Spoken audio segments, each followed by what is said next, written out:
if you hadn't heard this or seen it in email, we've got a speaker who's on a different time zone, in a different time zone right now. So we're going to accommodate his schedule. He's in Singapore, which I think is about 2 in the morning.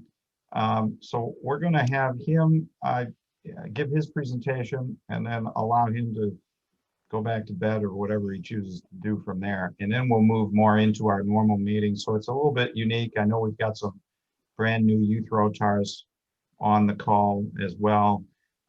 So bear with us as we kind of shift the agenda around a little bit. But Andrew Edwards, I think you're going to give us the introduction for our speaker today, and we'll get started from there. So. Thank you, Mr. President. So it is my privilege and honor to introduce our speaker today, Coach Troy Engle of Sports Singapore. I've known Coach Troy since 2008 from West Point. He was the head coach of the track and field team there at West Point. He also previously served as the track and field coach for the U.S. Paralympic team in 2008. Years of experience and leadership, just a brilliant leader. And I've had the pleasure of working with him from about 2008 to about 2012. And without further ado, I will give the floor to Coach Troy, who is currently in Singapore, and we'll talk about his experiences in Rotary and in leadership in general. So, Coach Troy, I will hand it to you. Thanks, Andrew. First off, let me start out by saying what a great pleasure it is to be here with you this morning, my time, and probably just ending morning your time. We are currently 14 hours ahead of you guys. It's 2 o'clock in the morning. I'm going to tell a little story about Andrew Edwards. I've bitten my tongue now about 8 times as we started this call, not to call him Doc. Does anybody call you Doc anymore? Or was that purely a West Point nickname? I think that was just a West Point nickname, Coach. Well, I'm gonna out why the story was. Some of you probably know that Andrew was a cadet at West Point and served in the United States Army before now being in graduate school. But there's a graduate student rather. But there's a great story about him. When he arrived at West Point, a pretty fair number of the cadets would look at him and go, "Gosh, you look familiar. How do we know who you are?" And it turns out that Andrew is one of the really select few cadets at West Point that was chosen from the enlisted ranks of the United States Army by an officer that found a lot of leadership potential in him.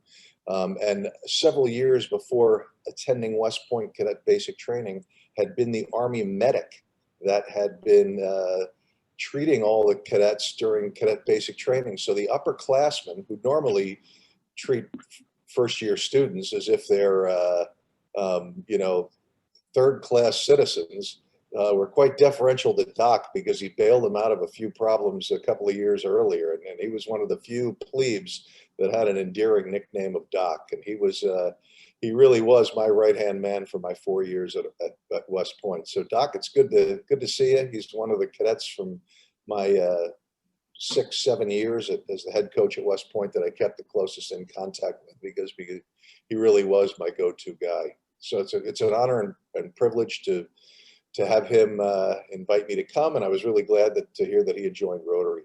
He asked me to speak a little bit about my experiences as a Rotarian here in Singapore, a little bit about what we do, how Rotary on this side of the world may be slightly different, and then I'd be happy to talk a little bit more about kind of anything that you guys would want to. Let me give you a little bit, before I jump into some slides, a little bit of a sense of how a guy like me ends up here. As Doc mentioned, I was pretty much a career university track and field coach for 30 plus years before coming here in 2014. I'm an employee of the Singapore government. I work for a statutory body called Sports Singapore that's charged with developing sports and recreation for the city-state of about 5.5 million people.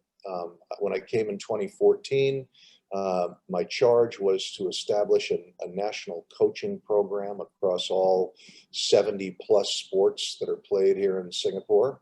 And I did that for about the first 4 years here. And the last 2 years, I've shifted into a new new role where we are developing a national children and youth sport framework to try to encourage physical activity and sport participation amongst the children and pre-working adults of Singapore. Those that don't know much about Singapore, we're a city-state about the size of Washington, D.C. in terms of geographic size, and a nation of about 5.5 million of the best and brightest. Occasionally, we lose a few of our best and brightest who move overseas, like Dennis Tan, but most folks tend to stay, and it's one of the most amazing places in the world to call home, and I'm quite happy to have been here for 6 years. Virtually crime-free, very diverse population. Of the 5.5 million people that live in Singapore, about 3.5 million are citizens of Singapore, and the remaining 2 million are a combination of foreign professionals primarily in the thriving business world here. There are very, very few of us that work for the government, unless we're in very kind of a niche field like sport. There are a couple of us in that, and then quite a few foreign laborers as well to help build this rapidly booming city that's taking off.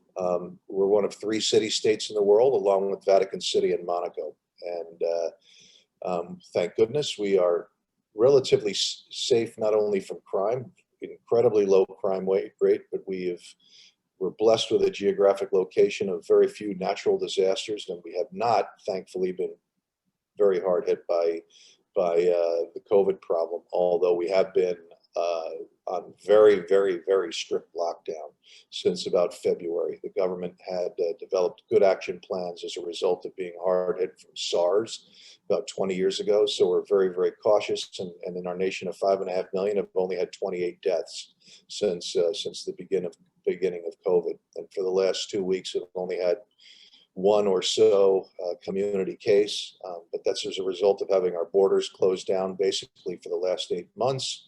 And I haven't been in the office in about 8 months. So being on a Zoom call at 2 o'clock in the morning is not that much different than what I would be doing between 8 and 6. I feel kind of like I'm perpetually in Las Vegas, where you never know whether it's day, night, whatever. You're just you're working around the clock. So, but I do appreciate you allowing me to go first, and I think I will go back to bed. I'm going to start to share screens in a minute because I do have some slides about my journey in Rotary. My intent is just to share a little bit with you, and then see if you guys have any questions, and if not, let you get back to the business at hand. I have to admit that you would think that after all of this time that we've spent in Zoom, that I would be better at Zoom than I am, but I am going to try to see if I can start my PowerPoint slides. Can everybody see that? If you can shake your head, good. Okay. I'm going to tell you a little bit about how I happened upon Rotary in Singapore and what we do. Dennis is the only one. I thought I'd probably have to explain this, but one of you is going to understand what this means. I've put these slides together today and said Rotary in Singapore and Ang Mo's journey. Ang Mo is a very affectionate title in Singapore for those of us that are non-Singaporean. Dennis, you can unmute yourself and tell us, if I'm not mistaken, I think that it's Hokkien, isn't it? Is it a Hokkien term? Ang Mo is Teochew and Hokkien term. It's a Chinese dialect. Ang Mo means basically, by direct translation is like a red skin. So which means it's Westerner, basically.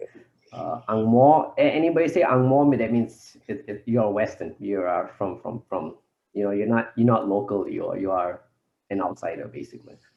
Well, that's me, and I'm guilty on all parts. I am Westerner, and we are 2 degrees north of the equator, so I have red skin most of the time as well. So I'm the only non-Singaporean in the Rotary Club of Singapore North, and have jumped in and found a new family amongst the Rotary family of Singapore. And I just thought I'd share a little bit of that with you.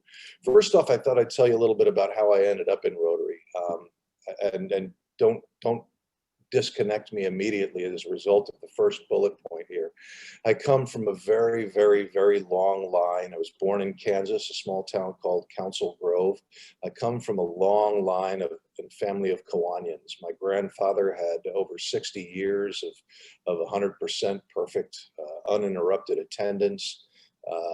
Both my mother and father have been presidents of the local Kiwanis Club. So I think that service clubs were probably in my destiny. They were in my blood. And I am the wisest one in my family to join Rotary over Kiwanis. But my passion for Rotary really started, I think, probably in the late 80s when I was fresh out of school. I was a United Nations volunteer in the nation of Papua New Guinea, again, helping them set up a national sports program, and was exposed to lots and lots of Rotarians that would come up to the province in which I was stationed and do a lot of community service projects. And so as soon as I came back to the United States, it wasn't long before I was coaching in a small place called Swarthmore College, and I was invited to join the Rotary Club of Swarthmore, Pennsylvania. I was a member of that club while coaching there until 1993. I then took a little bit of a hiatus when I was a kind of a vagabond coach for most of my career, and at a couple of intermediary stops of coaching different colleges.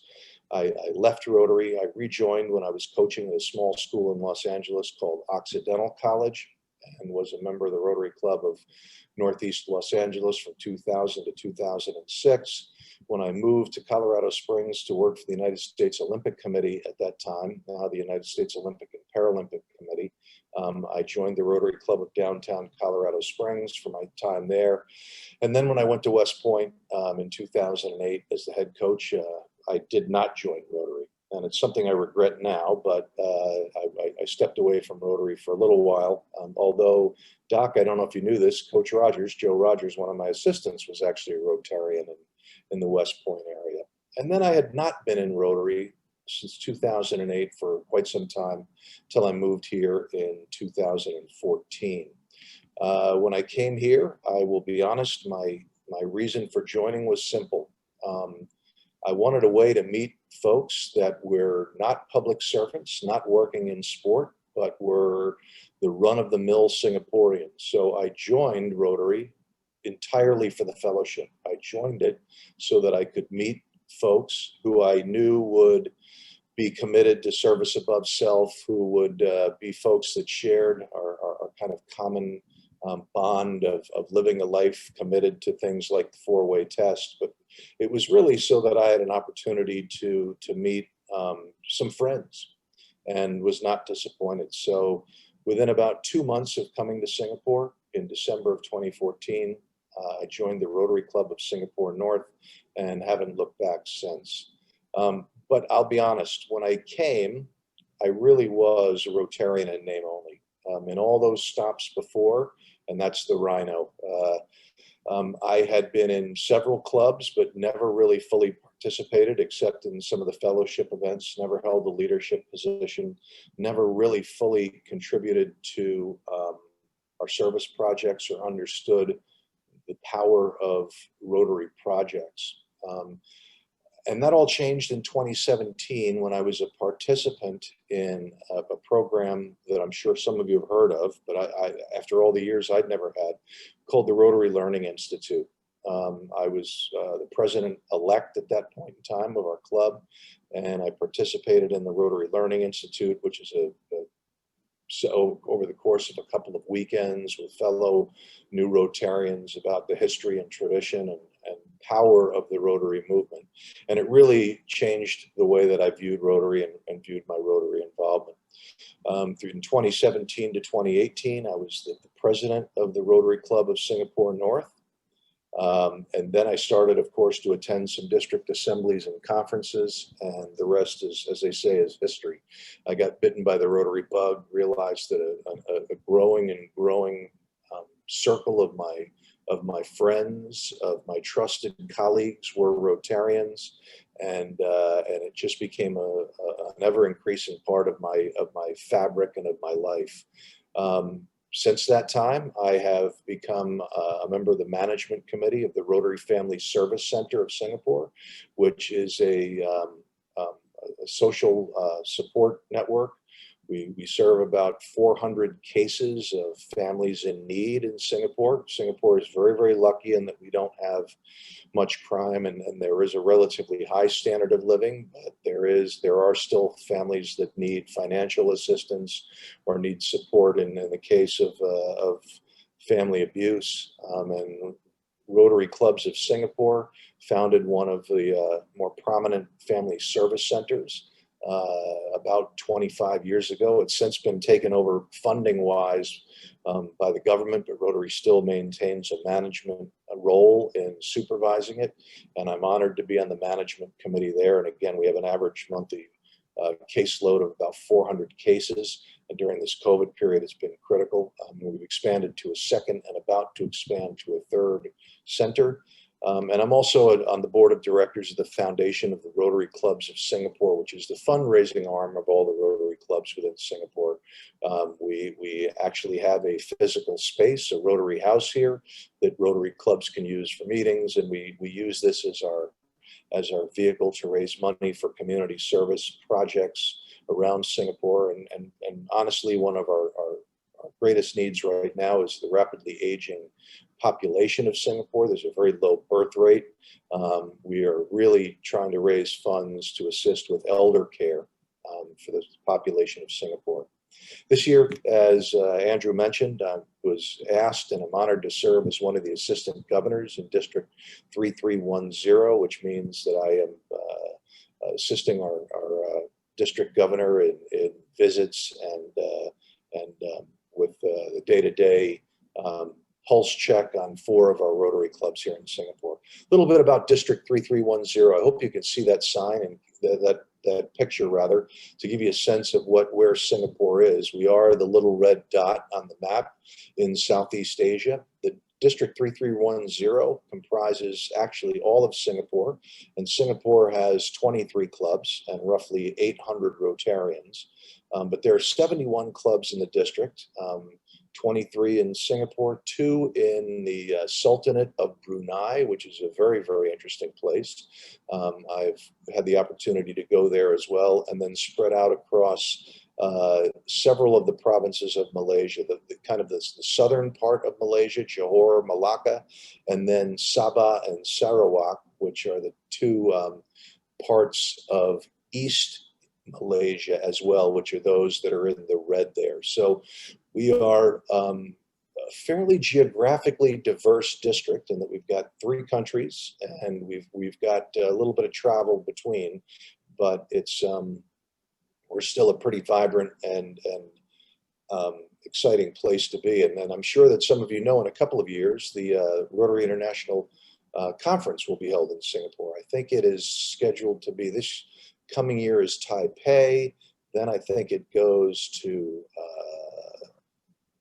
after that, maybe back to the US, and then it goes to Melbourne and then here. So I think it's 2024, the RI convention will be in Singapore.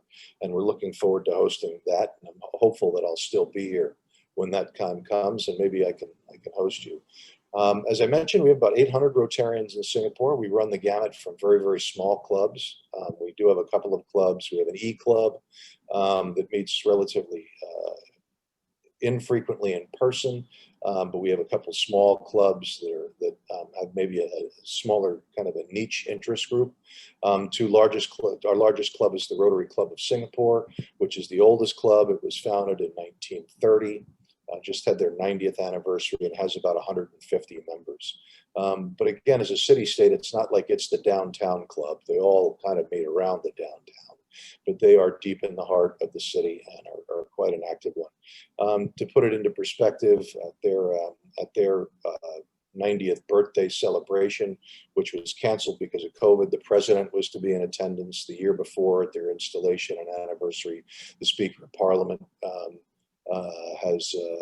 was in attendance, and the founding father of Singapore, Lee Kuan Yew, was a longtime honorary member of the Rotary Club of Singapore. So it's a very, very old, historic, and prominent club within Singapore. There is a club in our district in Malaysia that was founded in the same year, in Malacca, was founded in 1930. So the history and tradition of Rotary in this area is quite strong. This is a picture of my Rotary family. You'll see that it's a pretty diverse group of age, and although I am the only Angmo, we've got a population within our club that really does reflect the population of Singapore. Singapore is about 70% ethnic Chinese. We've got a large Malay Muslim population, and then there's a fairly substantial Indian population as well. And we've got it all represented. And I picked this picture because what better time for all those different religions and nationalities to come together but for a Christmas party. Unfortunately, it doesn't look like we're having one this year. So the one on the left is kind of at one of our formal functions, but the one on the right is and this is really the great part of Rotary, I think, is one of our very, very frequent, again, until this year, monthly fellowship dinners where members and families will just get together for a fellowship dinner, and it's quite fun. Give you a little sense of some of the things we do as a club here. Our club's signature project. Gosh, I'm tall. Every time I see that picture, I realize that I have ugly legs and I'm quite tall. But we do our club. Our signature project is called the Loaves of Love. Weekly, we contribute 300 loaves of bread and canned foodstuffs to a local community center, which is kind of the center of activity in a local neighborhood for families in need. And we distribute 300 loaves of bread every single Wednesday to those that can demonstrate that it would make a difference for them. And we also, as you can see, my friend V Hang on the right, we actually deliver 25, 30 of them, because where we are in Ang Mo Kio Dennis at Tech Gi Community Center, there are a lot of low-income rental housing blocks and folks that are on permanent disability who cannot even come downstairs to pick up the bread. So we ourselves and our Rotaractors will deliver the foodstuffs to them once a week, and it's quite a fun project. When after years of doing it, I now have 4 or 5 little old friends that I'll walk up to their door, and you'd think that after all these weeks they'd realize that I don't understand anything they're saying, because my Mandarin and neither my Mandarin nor my Tamil is very good, but they like to have a short conversation, and I'm sure they just don't understand my American accent, but I deliver their food to them, and it's always quite fun. We also have a network of sister clubs, and all of our sister clubs actually are in Asia. I've got pictures of 2 of the 3 here. We have a very strong working relationship with the Rotary Club of Taksan Damburi in Bangkok. Every year we do exchange visits with them and projects. The picture you'll see here is a couple of years ago. We do a project in a women's prison in Bangkok, training the inmates for jobs when they leave in the service industry. But we also do some work in orphanages, and that's always a fun trip. Again, the amazing thing about that trip is we'll take 15 of our Rotarians there and have a great weekend with their Rotary Club, or they'll come to our anniversary dinner, and none of us speak Thai and none of them speak English, but somehow we still have a great time. And we also have a sister club in Hong Kong Northeast, which is the one on the bottom left there.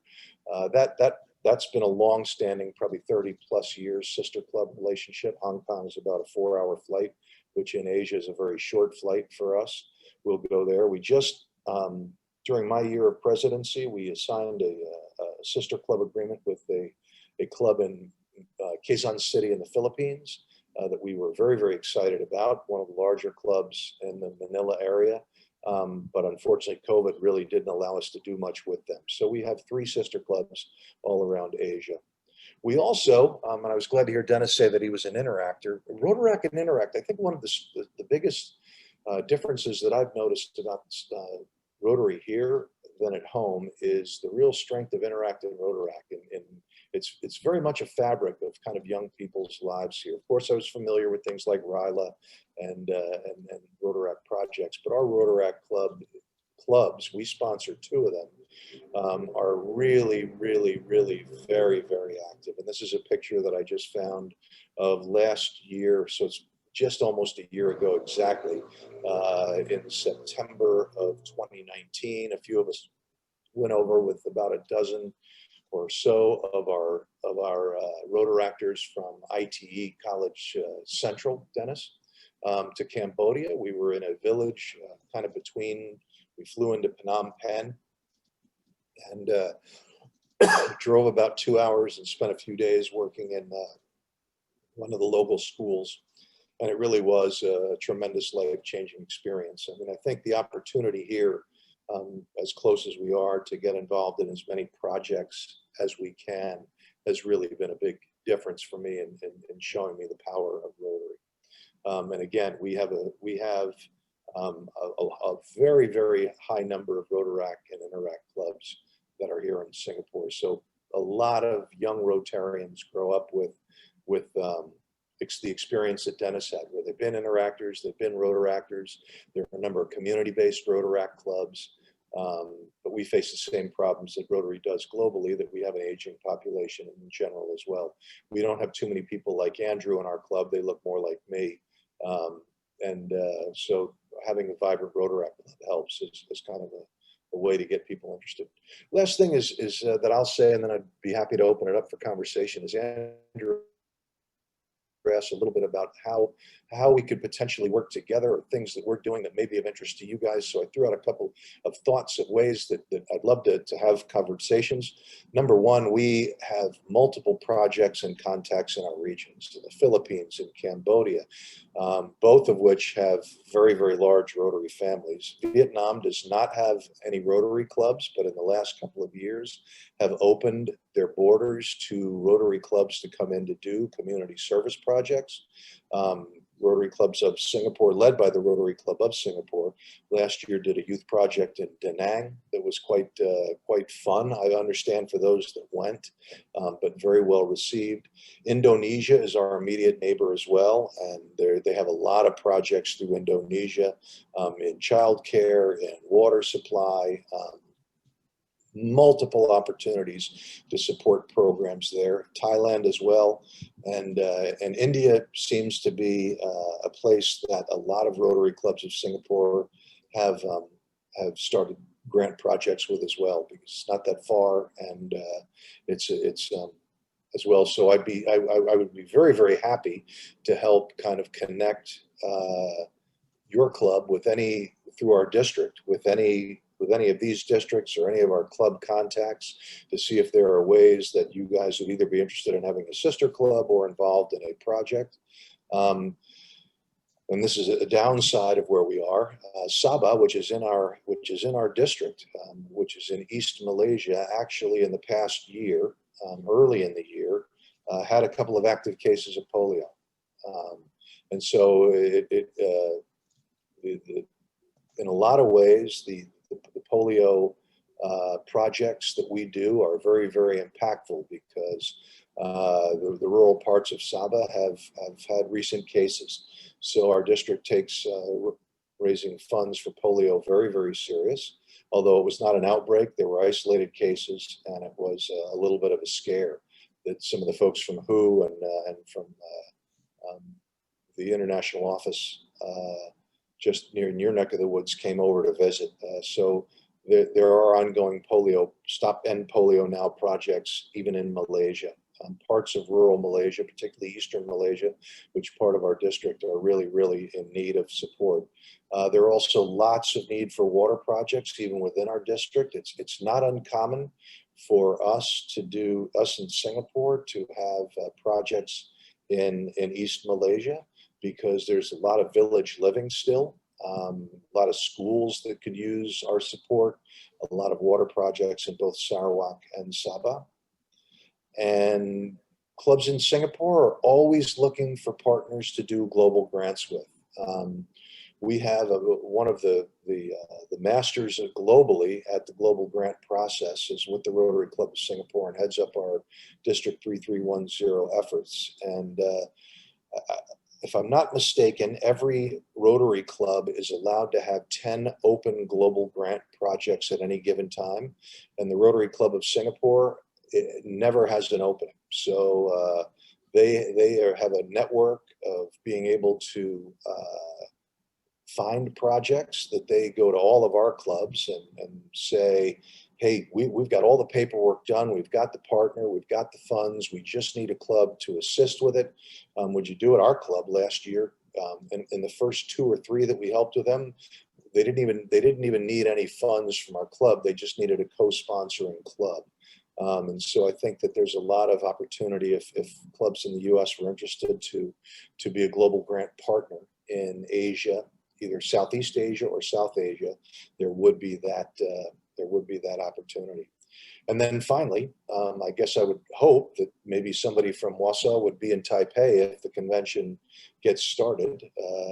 We're not sure. I had my signed up and ready to go to Honolulu for the international conference because I have a brother that lives there, and got my refund. But I'm still hopeful that Taipei will come off, and I hope that maybe I'll get a chance to meet some of you in person. So with that, that's the formal part of my presentation. And Doc, I think I kept it to about the 30 minutes that you asked me to. So with that, I'd be very, very happy to now get out of my screen sharing and see if anybody has any questions, comments, anything that I can, and if they're cultural questions, I've got the expert Dennis who can help me. He can make sure that we answer those as well. So Troy, I have a question. What is the most frequent mode of travel between the islands? It's Singapore is an island. You know, it is, and that's probably why the only Olympic gold medal we've ever won is in swimming. But everything is, with the exception of travel to Malaysia, to the Sultanate of Johor, there are bridges, causeways that connect that, but everything else is by air. Our airport is one of the largest and most active in the world. It's historically rated the most beautiful and most pleasant in the world, Changi Airport, but every flight is an international flight. So even for visits to Brunei or our clubs within our district in Sabah or Sarawak, it's flights. And it's not uncommon even to fly from here, as Dennis can attest, to fly from here to Kuala Lumpur in Malaysia, which by road is probably 4 hours, but it's just as easy to go to Changi Airport and get on an airplane and be there in about 45 minutes. So this whole lockdown has really, it's changed everybody's lifestyle here. With the borders closed, we are locked in. Okay, thank you. Troy, this is John. Thank you so much for your presentation. It's outstanding to get a feel for another part of the world, and God bless you for staying up till 2 in the morning.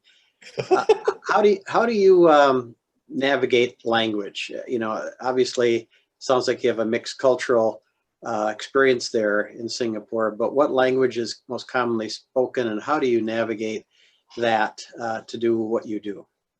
Everybody here, for all intents and purposes, speaks English. But I will tell you that the more common language is what we call Singlish, which Dennis, I'm sure you could probably lapse into if he was around Singaporeans enough. There's a very definite accent. There's a little bit of a slang that comes in. For a while, it was a little tough to get past that. I'll tell you a funny story. 2 years ago, I have 2 kids, ages 7 and 8 now. 2 years ago, we flew to Hawaii to my brother's and surprised my mom for her 80th birthday. And we were at a tourist attraction, and we heard a family speaking. And I turned to my wife, Katrina, and I said, I think they're Singaporean. You could tell by their accent. They were speaking English. And we walked up to them and said, excuse us, are you from Singapore? And they broke out laughing. And they said, we were about to ask you the same thing because we heard your kids talking. My kids sound like, if you heard them on the phone, they sound Singaporean. Mandarin is probably the second largest language spoken. And so that's been an advantage of being here, that my kids also have picked up more in preschool than they do now because they go to international school, but there's a lot of Mandarin. In the office, there are some times that I guess I take it as a great compliment that I've been there long enough that we'll sit around as a group and suddenly everybody will start to speak Mandarin because they just kind of assume that I'm part of the crowd and I'll just kind of fade into my seat. But English is the mode of all business, and it's very, very easy to get around. In fact, before we came, I'd never been to Singapore until we got off the plane to live here permanently. Some people had described it as a great first step for a foreign life because they said it was kind of like Asia light. It was still very, very Western in terms of language and a little bit of a British influence as well.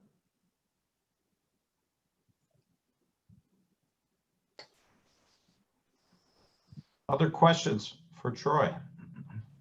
Troy, I'll jump in again. This is John. I was curious as you talked about partnership and grants. So how many global grants might your club be involved in right now? And do you have favorite, projects or projects still underway looking for partners? And maybe you could describe a little bit of that for us. Yeah, we're currently we're wrapping up 2 global grant projects that were the ones that we kind of stepped into to help Rotary Club of Singapore because they were no longer able to, which were around dialysis machines and health equipment in India. All of the clubs in Singapore did joint global grant funding requests for COVID projects, one domestically. We purchased a large amount of personal protection equipment for the folks that are here in Singapore on the front lines, but then also did one in India as well. Our club right now is involved in one around COVID with a club in Brazil. We're working on that. It's in the final stages of approval. But I think the ones that tend to be most frequent here in this area tend to be around water supply because that seems to be kind of a big need.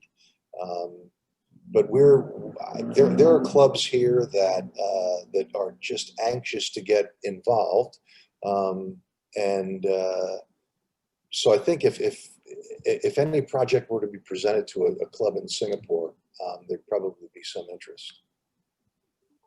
But obviously COVID has changed the focus quite a bit. Still quite a few of our club projects and efforts are around trying to support folks that are at the front lines. Dennis, I think you may have had something. So Troy, earlier you mentioned about Rotary Singapore having an aging membership. How is Rotary Singapore in general trying to combat that situation and try to get more increased membership, especially in the younger generation? Yeah, it's been a concerted effort. I mean, and this is a global phenomenon. I think that Rotary around the world talks about diversifying our kind of our profile. For a long time in the Rotary clubs I was in the U.S., I was the young guy. Now I'm one of the old guys in the club here, which I just have to accept, right? I think part of the challenge has been that when we have only older members, we haven't had the contacts to encourage younger members. What we've found, for example, next week our club is inducting 3 new members, all of whom will be in their 30s. Is as soon as you get a couple of young members, it helps to attract others.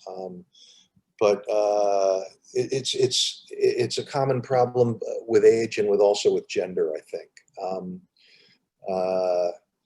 One thing that I will say, and this is a comment that I'll make, I didn't put in my presentation. The thing that I noticed about Rotary here in Singapore compared to the Rotary clubs that I was a member of in the United States, and I think it's probably the British influence, truthfully, is they tend to be more formal here. Everyone has a title. Everyone has, everybody is Rotarian John, Rotarian Andrew, PP Jeff, PDG Joseph, and I think that that has tended to scare away some of the younger members a little bit. But I think because there's so many Rotaract clubs here, folks understand that the thing that really brings Rotary clubs together are projects and fellowship. And so I think that that's helped to break down a little bit of the traditional bell ringing and title calling that we have tended to fall into in the past. So I think that's one of the new RI presidents talking points, right? Is that we as an organization globally probably need to look at those traditions that have value because they serve purpose, and some that we may need to rethink because they're kind of antiquated. So My defense, it's lower. It is lower. All right, any other questions for Troy? Oop, Kirk, you might be on mute if you're.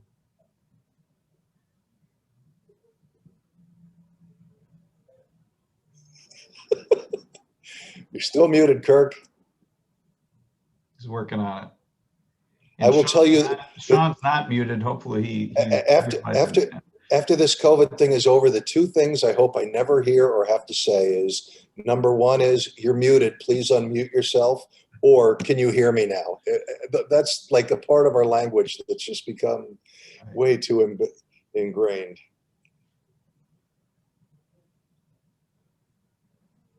He's working on it. You can chat too, That's Kirk. okay. If you want to All right. Well, any other questions? Troy, thank you so much for doing this. This was a wonderful presentation. We appreciate it very much. Now that we've got, and not the least of which, now we've got some inside scoop on our friend Andrew too. So we're going Doc. I think that's good. I'll tell you, man.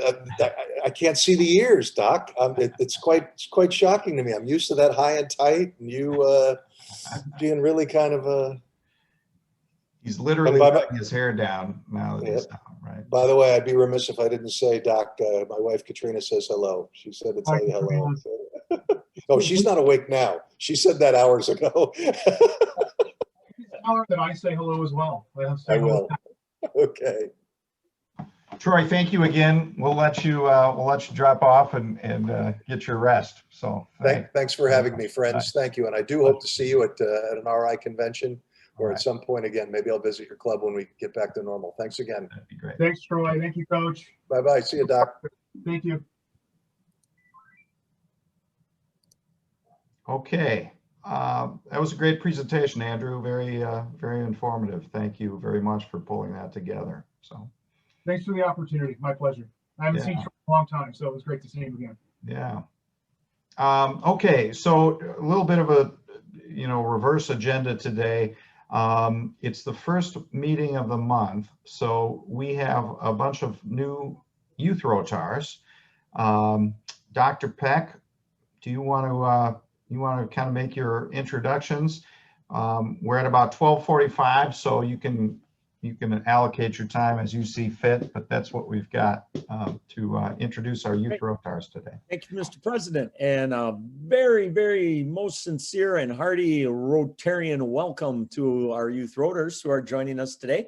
This is an opportunity for you now to introduce yourself to the club. Remember your name and your school and the email I sent you at the end of last week, along with what you're involved in at your school as well as the community. We want this to be an opportunity for us to get to know you. So thank you for joining us today. So we'll start out with Northland Lutheran. I was kind of looking at the names here. I don't know if anyone is here from Northland Lutheran. Is Kate Lukes or Brianna Rowland here with us today? Yeah, we're both on here. All right, great, awesome, good. Then I'll turn the mic over to you. Okay, my name is Brianna Rowland. I'm the president of National Honor Society at Northland. I am involved in student council, and I was also part of the Wausau Central Leadership Program. Excellent. Okay, I'm Kate Laux. I'm part of National Honor Society at Northland, and then part of 4-H in my community and then Leaders Federation with 4-H. Super. Excellent. Well, could you both tell us also what are your plans for next year? What would you like to do? Yeah, for me, Brianna Roland, I plan on attending college at River Falls, Wisconsin, to be a veterinarian. So I'm going to the pre-veterinary program. Super. And then for me, Kate Laux, I plan on going to UW Green Bay to study dietetics and food science. Awesome. Well, we're glad to have you with us, and we're looking forward to you participating this month. So thank you. We'll move on now to DC Everest High School, and Jackson and McKenna. Jackson, how about you? I'll turn it over to you first. Okay, my name is Jack Davison. I go to DC Everest. I play football and I throw in track, throw, shot put, and discus. And I'm also in Boy Scouts. I'm an Eagle Scout. And I'm planning on going to either Eau Claire or La Crosse next year for physical therapy. Excellent. Well, we wish you the best. Is McKenna with us? Yes, I am. Okay, McKenna. My name is McKenna Hammond, and I go to DC Everest, and I am involved in softball, basketball, and volleyball. And on a normal non-COVID year, we would be normally having like basketball camps for the elementary students where they would all be coming, and we would just be like ball handling, shooting, and doing stuff like that with them. And then I am also involved in Project Unified at my school. And next year I plan to go to NTC for psychology and social work. Excellent. Well, great. Thanks for joining us from DC Everest. All right, moving over to Lumberjack High. And we'll start out, Allison. Hi, my name is Allison Gillis. I go to Wausau East. I'm part of Link Crew as well as National Honor Society. I swam for East for the past 4 years, but I also swim for the YMCA in the off season. I haven't officially decided yet, but I do plan on going to Gustavus, majoring possibly in biology and kind of taking that pre-med path. And then I also would like to swim Division III. Excellent. Well, good to hear your voice, Allison. All right, Carter. Hi, my name is Carter. I go to East. As for like extracurriculars, I play golf, soccer. I'm a part of Link Crew, and then I volunteer at the Boys and Girls Club. After high school, I'll be attending college where I plan to study mathematics. And then sorry I was a little late. I had to finish up a math exam. So That's okay. That's all right. Nice to have you with us, Carter. All right, Carter and Allison from East. Thank you very much. Now we'll move to Newman Catholic. Charlie and Grace. Charlie? Hello, my name is Charlie McCarty. I go to Newman. Some of my activities are I'm part of Ambassadors Club, NHS, Key Club, Math League. I also play basketball, football, and track, and I also do piano lessons. So my plans after high school, I'm not sure which college I want to go to, probably St. Thomas in the cities. And I would like to study political science and business. And also, Grace is not here today, so. Okay. Thanks for letting us know. Hopefully she can make it next time, Charlie, but thank you for being here. Appreciate it. No problem. Nice meeting you.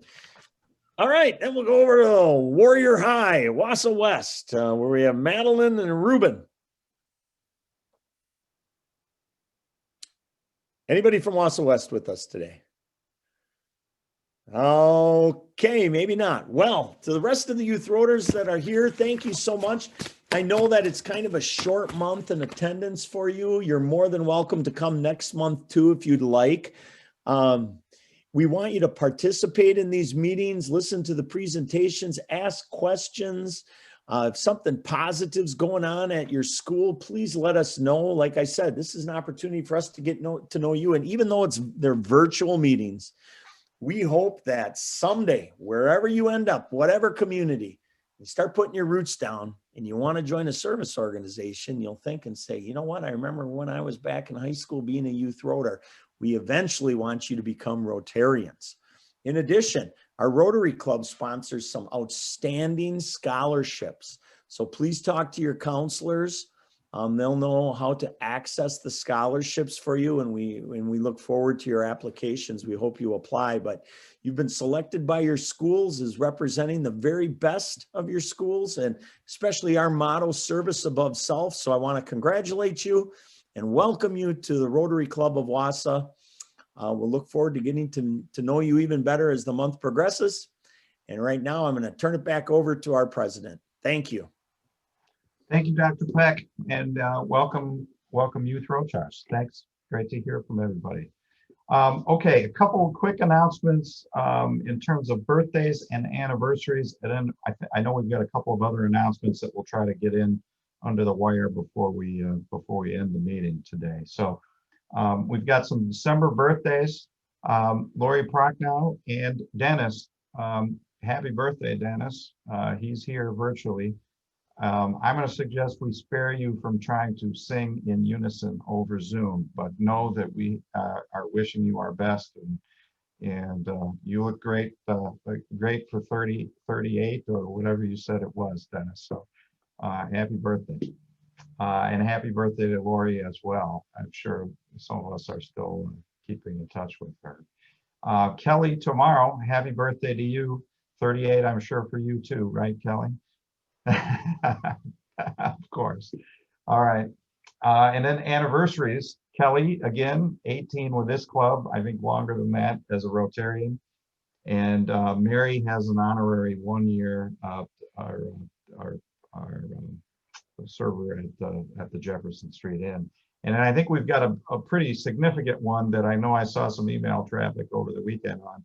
Jim Campbell, I don't know if you can go off mute and just tell us what year it was that you joined Rotary, and what anniversary this will be coming up for you.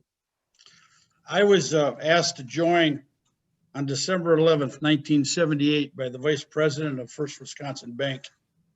So this week I will celebrate 42 years with the Wausau Rotary Club, with perfect attendance as well. That is fantastic, Jim.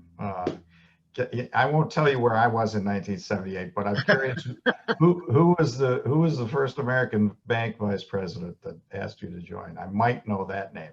It was a vice president. His name was Bill Arvold III. Oh yes, I've heard that one. Yeah, that goes back a while. Thank you. So congratulations, Jim. That's great. Thank you. You're a wonderful member of the club. If I could insert at some point, I would like 30 seconds to talk about the significance of this day in history. You've got it now. How's that sound? Thank you. Yes. At 07:55 on December 7th, 1941, the Empire of Japan attacked the United States at Pearl Harbor. 2,403 Americans were killed, 68 of which were civilians. They sunk 19 ships and 8 battleships. That action drew in 16.1 million men and women to the United States military to fight for the next 4 years. And during that time, 405,399 gave the ultimate sacrifice and died in World War II. Today, only 2% are still with us. 2% of that 16 million.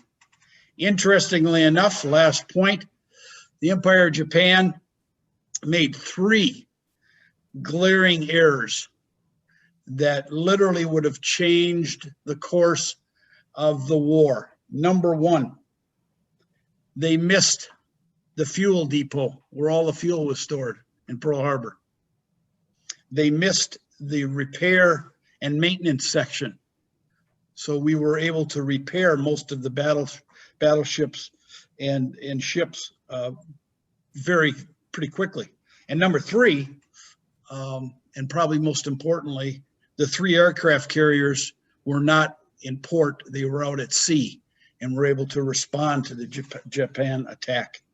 So there's a little bit of history that you may or may not be aware of that hit the United States 79 years ago this morning. Thank you.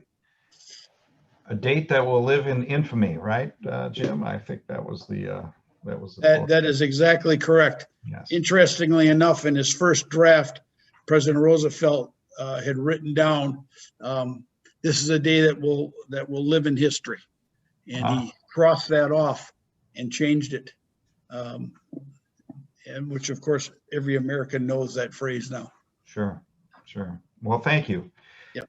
Appreciate the comments. Okay, we've only got a few minutes left.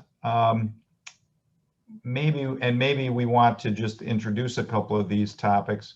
Why don't we go with Patrick first? Patrick's got a Hunger Plus update, I think. Let's start there, and then Dennis will get to the website after that if we've got time. So, Patrick, the floor is yours. Okay, real quick. So just to give you an update on our Hunger Plus for the Holidays initiative, Dennis has been working diligently to set up a GoFundMe page.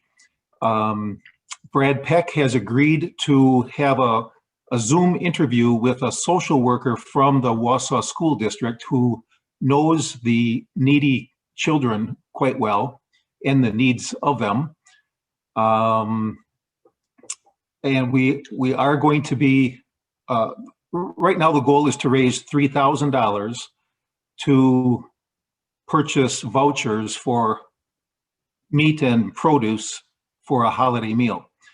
The Rotary Club of Wausau will have its typical $500 match. We have an anonymous donor that has come forward with a $300 match. And I just picked up a check for $100 this morning. So we're on our way already. So the Hunger Plus Committee is going to be getting together later this week, but for the purpose of our Hunger Plus for the holidays, the campaign is launched within our club, and then we're going to go public with Facebook and GoFundMe and all the good stuff. So that's it. Thanks, Matt.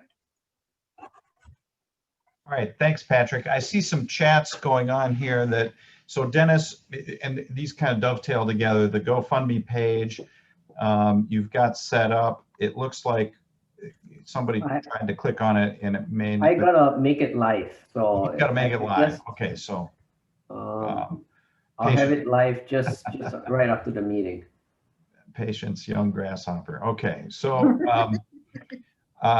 okay, so look for the GoFundMe page. We'll send that out, Deb, maybe afterwards by email to everybody. We'll try to get people that information so you can hopefully make it an efficient way to contribute if you so choose towards the Hunger Plus initiative this quarter. Dennis, do you want to give us a couple minutes on the new website, and then maybe we can see it next week, perhaps.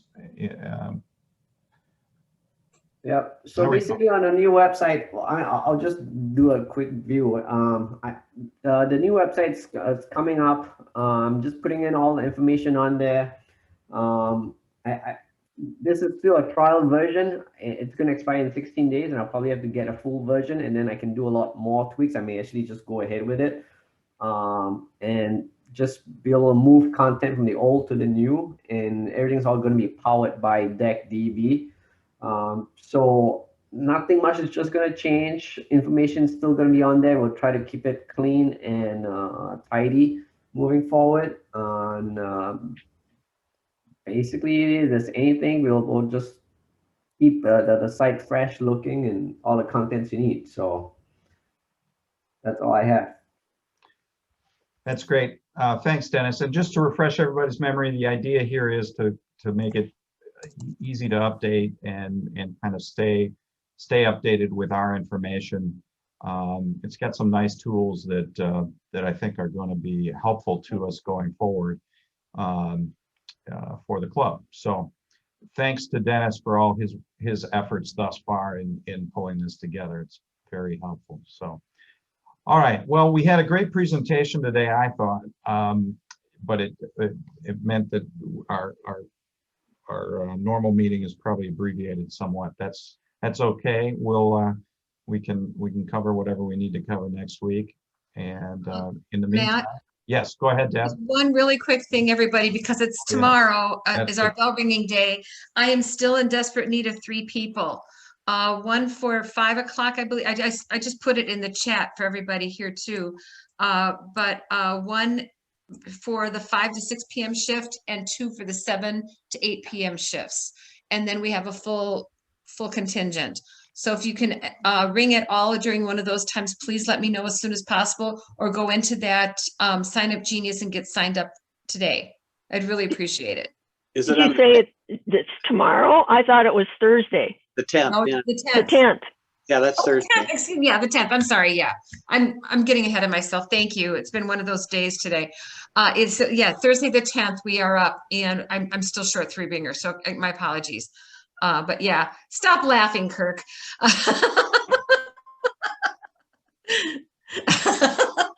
Kirk can't figure out how to get his mute off, so he's trying to do it with But anyway, yeah, so Thursday, excuse me, thank you. But yeah, but if you can at all ring one of those times, just get in there and sign up, or call me and I'll sign you up, one of the others. So thank you. Okay. Hey, Debbie, a quick question. This is Gayleen. You didn't ask my second question. So what happens if there isn't filled? Do we just leave it? If those 7, if we can, yeah, you just leave it. Everything's locked up. There's somebody there. So yeah, we just leave it. And then when they come pick up the buckets, they'll be set to go. If we can't fill those 7 o'clock shifts, I will call someone and ask them to come pick up the buckets early, which will make a few of us happy to have to count the money tomorrow or that night. So, but yeah, that'd be great. But hopefully we'll fill them for our club. So. And I still have buttons, by the way, too, if anybody's interested in those. So. Okay. Anything else? All right. Thanks, everyone. We'll see everybody next week. Take care. Thank you. Thank you for your